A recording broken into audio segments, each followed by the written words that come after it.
Poštovani gledalci, dobroveče. Još jedno izdanje emisije u centar iz hotela Podgorice. Naš večerašnji gost je Admiral Džejms Stavridis, glavno-komandujući NATO snaga za Evropu.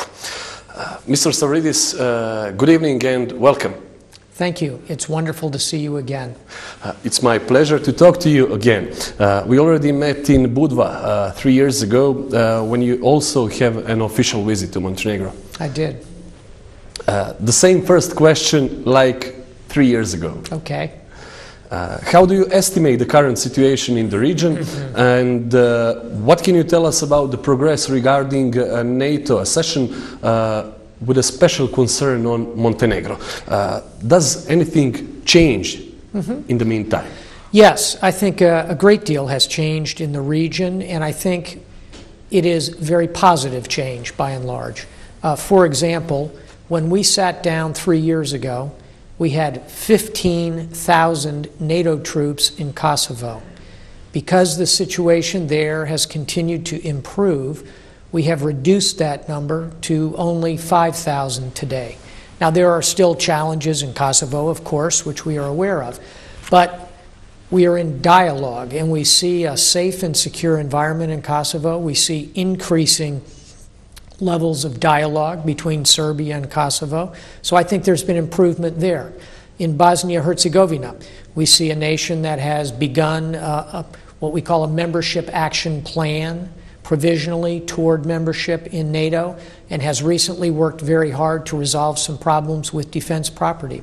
We see real progress here in Montenegro. Yeah, let's see what's happening with Montenegro. I will, of course. And in Montenegro, we see strong progress toward NATO membership. We see a military that is more professional. We see a defense budget that has been rising a little bit, and that is a good thing. We see a new Minister of Defense who just took over today, very competent and qualified.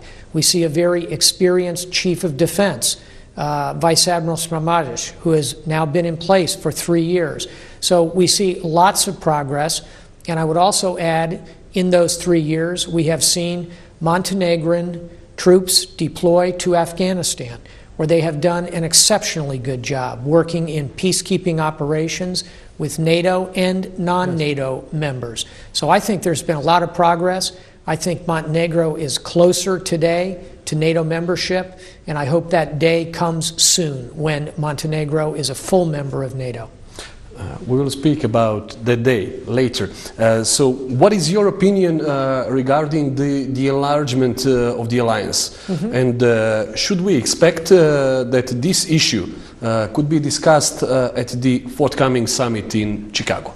I think the summit in Chicago will not be an enlargement summit, which is what NATO, the terminology NATO uses when we're going to actually invite new members.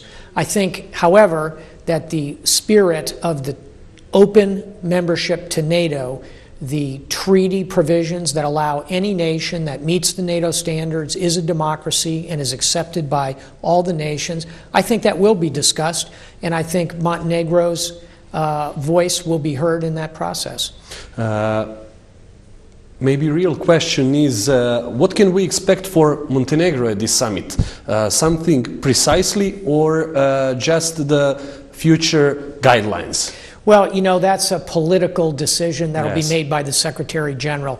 Really, that's in the political sphere. What I can say from a military perspective is that the military of Montenegro is doing a terrific job and is moving forward very capably toward membership. Is NATO still fully committed to supporting Montenegrin way towards Euro-Atlantic family, or there are some discrepancies in its policy regarding this issue? I don't think there are discrepancies. I think there has been steady progress for Montenegro, and engagement in the Euro-Atlantic community for this nation is very important, and I believe it will continue to grow in time. These speculations we heard from the opposition member of parliament. He informed Montenegrin society about NATO shifting its policy after his visit to Brussels. So do you have any comments regarding this? I am unfamiliar with the member of parliament you mentioned. What I know in the military dimension is that I continue to see progress toward membership. Our contribution for ISAF mission in Afghanistan. How do you see the role of Montenegrin soldiers in Afghanistan? I see them as very capable, operating both in the north near Mazar-e Sharif, but more recently very effective in training. And they are involved in the Kabul area. And you know, training is the most important thing we are doing in Afghanistan, because that is how we will transition and turn over security in Afghanistan to the Afghan people. That will happen by the end of 2014. Montenegrins are doing wonderful work helping train Afghan security forces in Kabul. Last accident in Afghanistan. Will the Afghanistan massacre accelerate the time frame for withdrawing international troops? No, I do not think so. I think the event that occurred in Kandahar here a couple of days ago, in which tragically a group of Afghans were killed, I do not think that event will have any effect on our timeline. We will continue to have a steady strategy to turn over Afghan leadership in the security dimension to the Afghan security forces. Today, 50% of Afghanistan is under Afghan security lead. By this fall, that will be 70%. By the end of 2014, it will be 100%. That plan continues. The event you are describing, tragic, but will not have impact on our strategy. What is your opinion about that accident? I am awaiting the results of the investigation. All I can say is that anytime civilians are killed, it is tragic. I think it is worth noting in Afghanistan that the United Nations studies all of these incidents, and the most recent United Nations report for 2011 showed that 80% of the civilian casualties in Afghanistan were caused by the Taliban. 20% were caused by the coalition, by ISAF and NATO. We are working very hard to reduce civilian casualties as low as we can possibly make them. I wish the Taliban were working as hard to reduce civilian casualties. So you plan to stay in Afghanistan? Until 2014. At the end of 2014, we will complete turnover to the Afghan security forces. After 2014, I would anticipate a small number of troops from the alliance remaining to do training, some intelligence work, maintenance, some special forces. But I believe that overall, the vast majority of all of our troops will come home by the end of 2014.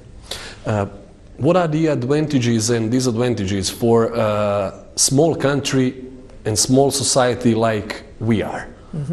In terms of joining the NATO alliance? Yes. I think the advantages are very clear. You get the gold standard of security. When you are a member of NATO, if you are ever attacked by anyone, that is the same as an attack on all the nations. That is, Article 5 of the NATO treaty says an attack on one will be regarded as an attack on all. I think there is an economic benefit to joining the NATO alliance in that I believe business is more likely to come and invest in a nation that has met the standards and has joined NATO. Thirdly, I think it is very helpful in gaining accession to the European Union, which again has significant economic benefits. And fourth and finally, it helps your military afford and be involved in high-end, high-technology activities, everything from missile defense to airborne early warning, that a small nation could not afford on its own, but it could be part of pooling and sharing with a larger group. Those would be the advantages. Frankly, I can't think of any disadvantage to joining NATO. You want to say, I think so, that the NATO now is not strictly a military organization? NATO is an organization that is focused on security. Now, security is a very broad term in today's 21st century, so NATO is involved in humanitarian operations. We went to the assistance of Pakistan during flooding, during earthquakes. NATO nations came and helped here in Montenegro most recently during the terrible natural disasters in the snow region here. So NATO is involved in humanitarian operations. We are involved in the comprehensive approach, which seeks to create zones of security as we do in a place like Kosovo. We're involved in anti-piracy operations. We seek to ensure that our members have democratic values and live up to the standards of the treaty. So I would say it's not just a military organization, but it is a security organization in the broad sense of that term. Our people are pretty divided when it comes to NATO integration. What are the concrete benefits of membership in NATO, and why do you think it would be useful for our country?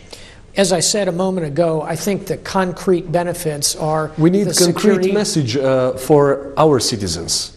I would say the from you, like Supreme Commander. I appreciate that, and I'll say it again. I think that being part of this alliance protects your nation because it allows you access to high technology, information, intelligence, training, logistics. You become part of an organization that is the gold standard of security. And that membership also enhances the opportunity for Montenegro to join the European Union, to be part of the economic benefits, and I would argue it also encourages outside investors to come here because they know the environment is secure in Montenegro. I think those are very concrete benefits. What is the essential difference today between NATO and EU? Well, I think the biggest and most obvious one is that the European Union is centered only here in Europe, whereas NATO has a transatlantic connection, so you bring the umbrella, the protective capability of the United States and Canada, the North American partners, and add it to the very powerful capability of the European partners. So I would argue NATO, from a security dimension, provides the broadest possible capability. Obviously, the European Union, centered here in Europe, has very good capability, and I think particularly in the economic dimension has a great deal to offer in terms of free trade zone and movement of workers and so forth. So two different organizations. I would argue that a European nation would want to join both of them, and obviously many do, because 26 of the NATO members are also members of the European Union. What is the role of the Balkan as a natural link between East and West? And what is the place of Montenegro within this region? Well, first of all, the thing that I always think of when I think of Montenegro are two things. One is that it has a long history of independence, and the second is that Montenegro manages to get along well with all of its neighbors. That's a very good quality in a nation.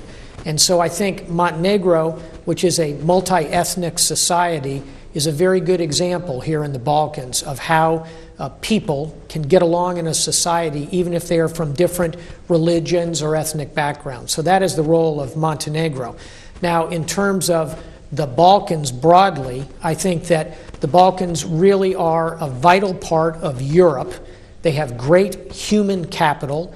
Obviously, they're emerging from a 10-year period of real distress in the 1990s. And when I look at the progress here in the Balkans since the last 10 years, it's incredibly impressive. And I look at the Balkans as an area of high potential for tourism, for manufacturing, for human capital, for education, for great wines. All these things come together in the Balkans, and they are a vital part of Europe that must be integrated fully into not just Europe, but the Euro-Atlantic community, in my view. In that sense, what do you think are our main potentials when we are talking about NATO and EU integration? I think Montenegro brings, first and foremost, human capital. Smart people, highly trained, also those who have operated... But small population. Small population, but a small population can contribute in a big way. And we see that today in Afghanistan, for example. And so also you have a very important position here on the Adriatic. This is a coastline that is important. It is a coastline that sits between two NATO members. It would be very good to fill in that coastline. And then thirdly, stability in Montenegro helps create stability in the Balkans. Stability in the Balkans is good for Europe. Stability in Europe is good for the world and the transatlantic community. So I think Montenegro is a small nation, but it is a nation with a great heart and a great deal to provide in terms of security in this alliance. If Montenegro joins NATO, would it mean the opening NATO military and marine bases in our country? No. What is your opinion? No, I do not foresee any additional bases. In fact, NATO is in the process of closing bases, not opening bases. This year, NATO will close down from our 11 current major commands and bases. We're going to close down to only 6. We are reducing our command structure from 13,000 personnel to only 8,800. So I think it is highly unlikely, and I would not expect to see any bases in Montenegro. I know that you don't have enough time. I will ask you just a few short questions. If Montenegro becomes a member of NATO, would it be the target for terrorist threats or attacks? There is no history of nations joining NATO and then becoming more targets of terrorism. So I think that is very unlikely. Are you satisfied with the cooperation with our country? You mentioned before that you are, but we are very interested for the next summit in Chicago. And in that sense, we are interested for concrete results. I am extremely pleased with the military activity that I see here, and that's my job, is to look at the military-to-military cooperation, which is excellent here between Montenegro and the NATO alliance. I will also say, as a serving senior officer of the United States of America, that the bilateral cooperation between the United States and Montenegro, military-to-military, is also excellent. So I think there is great progress toward NATO membership. I think the relationships are all very strong. Obviously, in the end, these are political decisions, but I assure you from a military perspective, Montenegro is doing a terrific job preparing itself for NATO membership. What is your expectation when Montenegro could become a member of NATO? I think I'd just say soon, very soon. Okay, thank you for this conversation. Great to see you again, and thank you so much. And I must say I had an excellent lunch today, and we tried 5 different wines from Montenegro, and the wine is spectacular here. After astonishing history, we got good wines. Okay. Thank you very much. Thank you. Poštovani gledalci, eto, bio je to Admiral Džejms Stavridis. Nadam se da ste imali priliku da čujete neke novije informacije kad je NATO integracija u pitanju i da ste u tom smislu zadovoljili svoja iščekivanja i svoju znatiželju. Hvala vam na pažnji i želim vam laku noć.